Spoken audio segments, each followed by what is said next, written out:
Selamat datang di channel Pemuja Malam. Jangan lupa like, share, and subscribe ya. Terima kasih.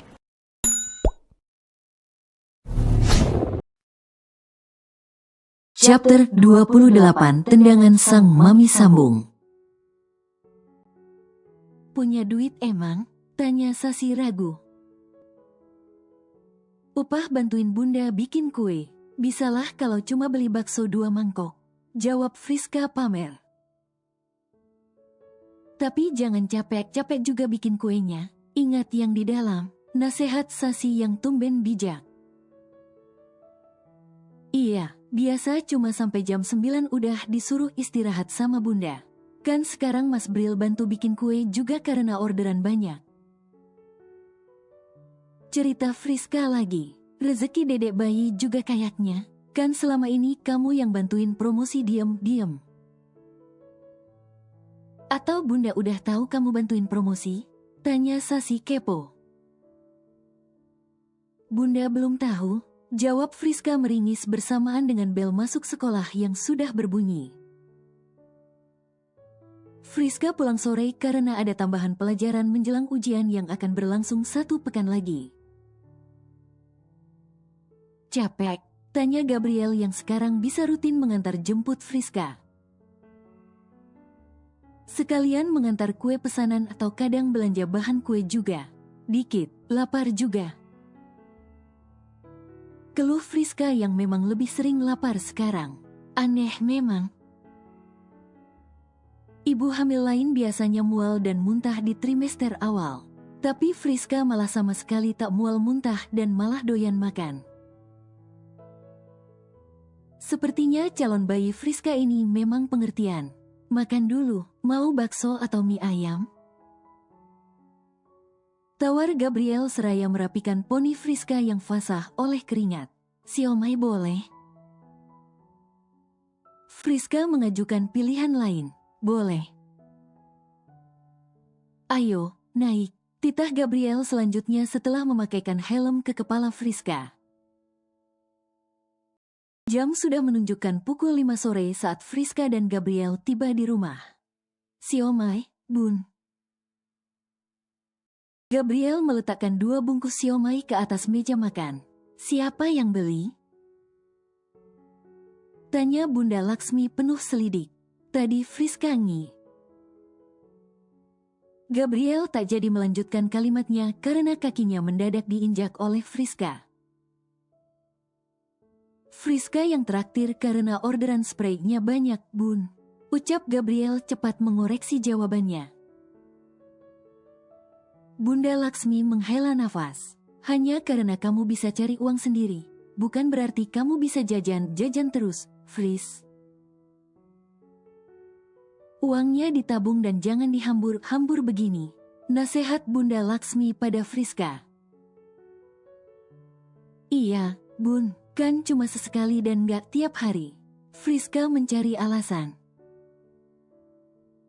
Udah dibeliin Friska dimakan dulu, bun. Gabriel merangkul pundak Bunda Laksmi dan sedikit meredam emosi bundanya tersebut. Iya, kamu lanjutin cetak kuenya, tinggal dibulat-bulatin itu nastarnya. Udah bunda takar? Titah Bunda Laksmi pada Gabriel. Kuina mana, bun, masih tidur siang? Tanya Friska mencari keberadaan Kuina.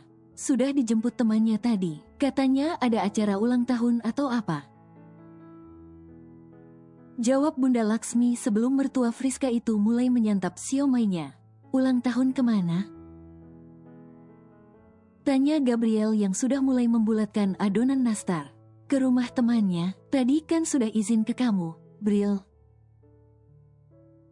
Bunda Laksmi kembali mengingatkan dan Gabriel akhirnya mengangguk lalu melanjutkan pekerjaannya. Berbeda dengan Friska yang merasa ada yang tak beres. Jangan sampai Kuina datang ke ulang tahun Franklin yang digelar sore ini. Tapi mungkin sebaiknya Friska memastikan.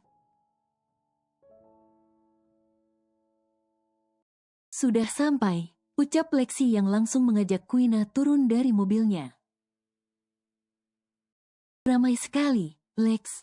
Tanya Quina seraya mengedarkan pandangannya ke lokasi pesta. Kan gabung sama temen-temennya Abang Franklin. Jelas Lexi yang langsung membuat Quina berbinar senang. Ayo masuk, ajak Lexi selanjutnya seraya merangkul Quina.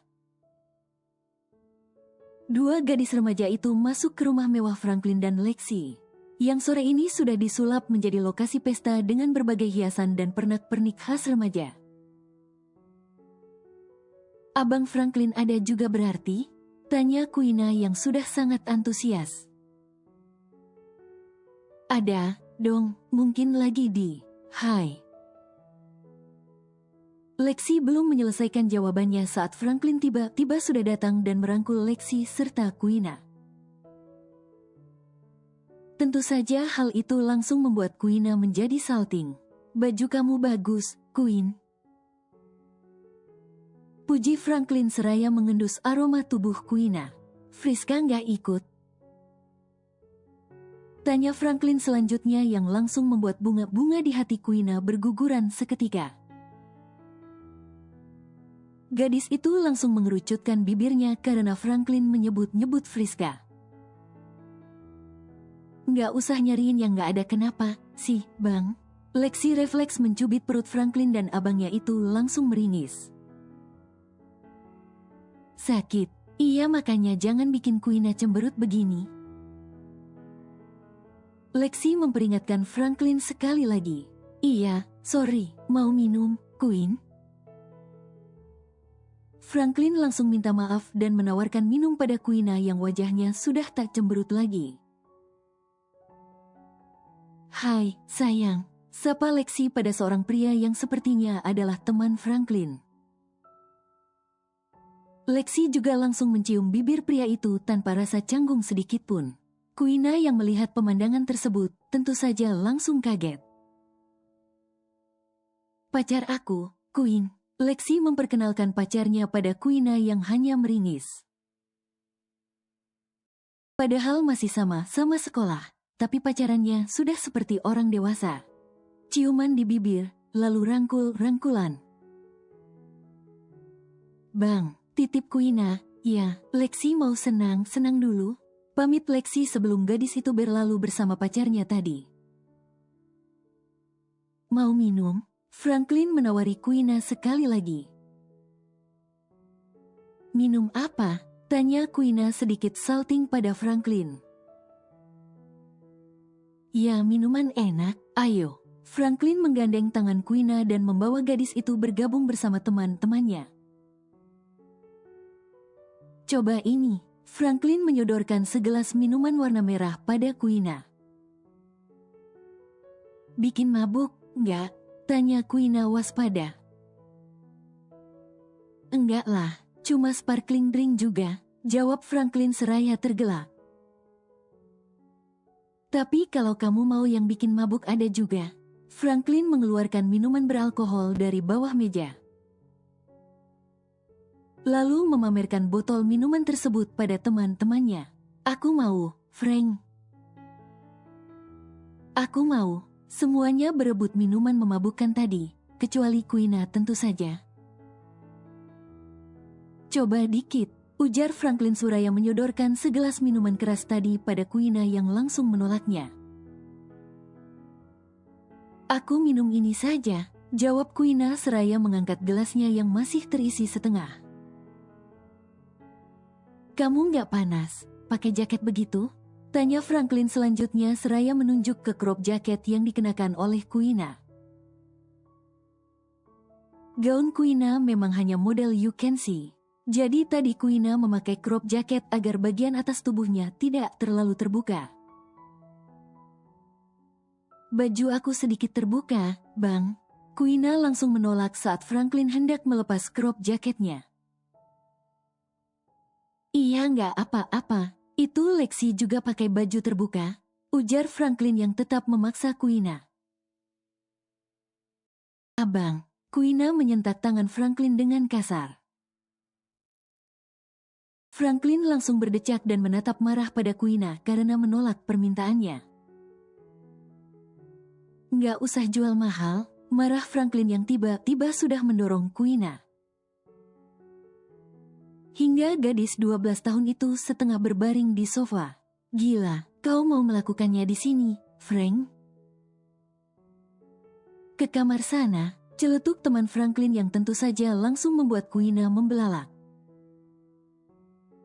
Melakukan apa? Franklin sepertinya sedang murah hati dan mau kita ikut mencicipi gadis ini. Seorang teman Franklin sudah mengusap pipi Quina yang tentu saja langsung membuat Quina murka. Lepas, Quina berontak dan mencoba melepaskan diri dari cengkeraman Franklin. Diam, bentak Franklin kasar. Aku akan mencicipi dan membobolnya dulu, lalu setelahnya. Franklin mengusap pipi Quina yang kini sedang menatapnya penuh amarah. Tidak usah marah begitu, kau akan berteriak keenakan nanti dan akan minta terus pada Franklin. Bisik Franklin seraya menggigit kecil telinga Quina yang langsung membuat gadis itu kembali meronta. Brengsek, umpat Quina yang tak berpengaruh apapun pada Franklin. Franklin sudah memaksa untuk membuka crop jaket Quina. Wow. Franklin bersiul saat mendapati pundak mulus Quina. Ayo kita ke kamar. Ajak Franklin seraya memaksa Quina untuk naik ke gendongannya. Aku tidak mau. Lepas, Quina terus meronta dan menolak dibawa oleh Franklin menaiki tangga. Lexi, jerit Quina memanggil Lexi yang sama sekali tak menghiraukannya. Lexi sedang asyik berjoget bersama pacarnya tadi dan sepertinya sudah mabuk juga. Lepas, Bang, Quina memukul-mukul punggung Franklin karena kini pemuda itu menggendong Quina di pundaknya. Diam, bentak Franklin lagi. Franklin sudah tiba di lantai atas, dan pemuda itu langsung membawa Quina ke sebuah kamar. Lalu membanting tubuh itu ke atas kasur dan menindihnya. Lepas, Quina terus berontak saat Franklin berusaha mencium bibirnya. Diamlah. Franklin pun tak tinggal diam dan terus berusaha mengunci kedua tangan Quina, yang tak berhenti meronta saat pintu kamar tiba-tiba sudah menjeblak terbuka. Dasar brengsek. Maki Friska yang baru saja datang seraya menarik tubuh Franklin agar menyingkir dari atas tubuh Quina.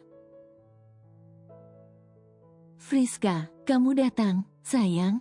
Franklin ganti mau memeluk Friska saat sebuah tinjuan dari Friska menghalangi langkah pemuda mesum itu. Dasar brengsek, maki Friska yang lanjut menendang pangkal paha Frank hingga pemuda itu jatuh terjengkang. Quina. Friska ganti menghampiri Quina dan menyuruh gadis itu untuk cepat-cepat bangun. Ayo pergi, ajak Quina selagi Franklin masih terjengkang dan berusaha untuk bangun. Kau mau membawanya kemana, Fris?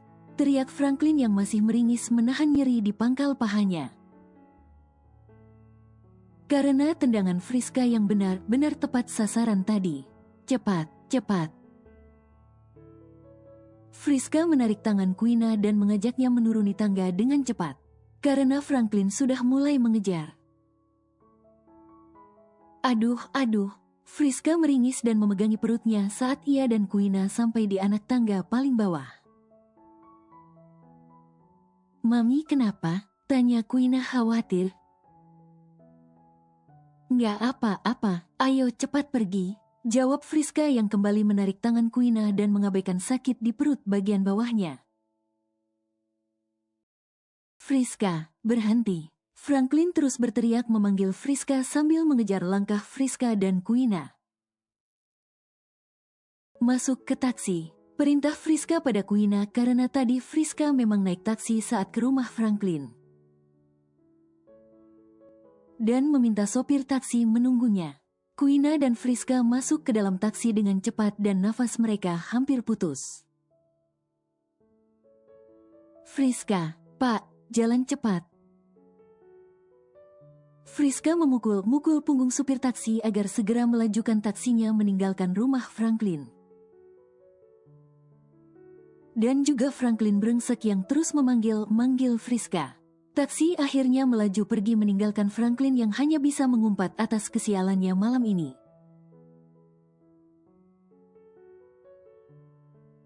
Friska masih di kamar, Bril? Tanya Bunda Laksmi pada Gabriel yang sejak tadi masih sibuk membulat-bulatkan adonan nastar. Tidur mungkin, Bun, biarin aja. Kenapa? Kasihan tadi pulang sekolah wajahnya terlihat lelah. Jawab Gabriel sedikit mencari alasan. Kalaupun Friska tidak tidur, setidaknya biar gadis itu istirahat. Karena Friska juga sedang hamil dan Gabriel tidak mau istrinya tersebut kecapean. Gabriel sudah bertekad untuk membantu Bunda Laksmi semaksimal mungkin, agar Friska bisa fokus belajar dan istirahat saja. Sore tidur, terus nanti malam biar bisa kamu ajak lembur, gitu? Gerutu Bunda Laksmi seraya menuju ke kamar Friska dan menggedor pintu. Friska, sore jangan tidur, seru Bunda Laksmi dari luar kamar. Bun, jangan teriak-teriak, sergah Gabriel yang sudah menyusul Bunda Laksmi. Friska, Bunda Laksmi membuka pintu kamar dan ternyata kamar kosong. Friska kemana? Friska, panggil Bunda Laksmi yang langsung memeriksa kamar mandi. Tapi kosong juga. Friska kemana, Bril? Tanya Bunda Laksmi menatap penuh selidik pada Gabriel. Gabriel tidak tahu, sejak tadi kan Gabriel di dapur bersama Bunda bikin nastar. Jawab Gabriel ikut-ikutan bingung. Pasti kelayapan, udah mau ujian bukannya belajar atau bantuin Bunda, malah kelayapan. Mentang-mentang bisa cari uang sendiri, terus sekarang kelayapan sesuka hati. Lompat dari jendela, tidak pamit, tidak bilang apa-apa. Bunda Laksmi terus menggerutu tanpa jeda. Sementara Gabriel langsung berinisiatif untuk menghubungi Friska melalui ponselnya. Telepon tersambung, namun tak kunjung diangkat oleh Friska. Angkat, Fris. Gumam Gabriel yang masih terus berusaha menghubungi Friska. Kemana istri Gabriel itu? Udah, nggak usah dicari, biar nggak usah pulang sekalian. Bunda Laksmi yang masih emosi menyambar ponsel Gabriel, lalu mematikannya. Mungkin ucapan Kuina waktu itu ada benarnya. Istrimu itu punya banyak pacar di luar sana. Tidak mungkin, Bun. Friska tidak seperti itu. Sergah Gabriel memotong kalimat Bunda Laksmi dan membela Friska. Masih saja dibela, kamu lihat sendiri kelakuan. Sore, Bun, Friska pulang. Seruan Friska dari pintu depan memotong kalimat Bunda Laksmi. Bunda Laksmi dan Gabriel bergegas ke pintu depan untuk mencecar serta menginterogasi Friska. Dari mana, kamu? Tanya Bunda Laksmi galak sebelum kemudian mertua Friska itu terkejut. Karena melihat Kuina yang sedang sesenggukan dan dirangkul oleh Friska. Mami jangan dimarahi, Oma. Ucap Kuina terbata-bata dan masih sesenggukan. Kamu kenapa, Kuin? Bunda Laksmi sudah melupakan kemarahannya pada Friska. Dan buru-buru membimbing Kuina agar duduk di kursi ruang tamu. Saat itulah tiba-tiba tangis Kuina pecah. Dan gadis itu langsung membenamkan kepalanya di pelukan Bunda Laksmi. Kuina kamu apakan, Friska? Bunda Laksmi bertanya sekali lagi pada Friska yang juga sudah ikut duduk di kursi ruang tamu. Namun terpisah dari Kuina dan Bunda Laksmi. Kuina kenapa, Fris? Lalu kalian dari mana? Gabriel ikut-ikutan bertanya pada Friska dan pria itu sudah bersimpuh di depan Friska. Aku menyusul Kuina ke acara pesta. Jangan bohong. Bunda Laksmi menyela. Mami Fris nggak bohong, Oma. Kuina sudah mengangkat kepalanya dari pelukan Bunda Laksmi dan ikut membela Friska. Tadi Kuina datang ke pesta di rumah Lexi, lalu Abang Franklin. Kamu ke rumah Lexi? Bukankah Papi sudah bilang untuk jauh-jauh dari temanmu yang bernama Lexi itu? Dan abangnya yang brengsek, Gabriel sudah memotong kalimat Kuina dan wajah Papi Kuina itu terlihat penuh emosi. Apa masalahnya Kuina bergaul dan punya banyak teman, Bril? Jangan mengekangnya dan mengatur-atur dia harus berteman dengan siapa. Bunda Laksmi lagi sok tahu dan malah balik memarahi Gabriel. Franklin hampir memperko. Kuina di rumahnya tadi. Friska yang sejak tadi diam akhirnya buka suara. Gabriel serta Bunda Laksmi langsung membelalak kaget. Tapi Mami Fris datang tepat waktu dan berhasil menyelamatkan Kuina. Kuina menyambung cerita Friska dan gadis remaja itu kembali menangis sesenggukan. Dasar bocah keparat, Gabriel menggeram penuh amarah dan pria itu sudah mengepalkan tangannya dengan erat. Aku akan memberikannya pelajaran. Tidak usah, Mas. Cegah Friska cepat pada Gabriel yang hendak pergi. Lepas, pemuda keparat itu harus diberikan pelajaran. Gabriel menyentak tangan Friska hingga istrinya itu sedikit terhuyung. Lalu melesat pergi dengan cepat ke teras, mengambil motor dan melaju pergi. Bril, kamu mau kemana? Teriak Bunda Laksmi yang berusaha menyusul Gabriel. Namun terlambat, Gabriel sudah melaju pergi ke rumah Franklin. Bersambung.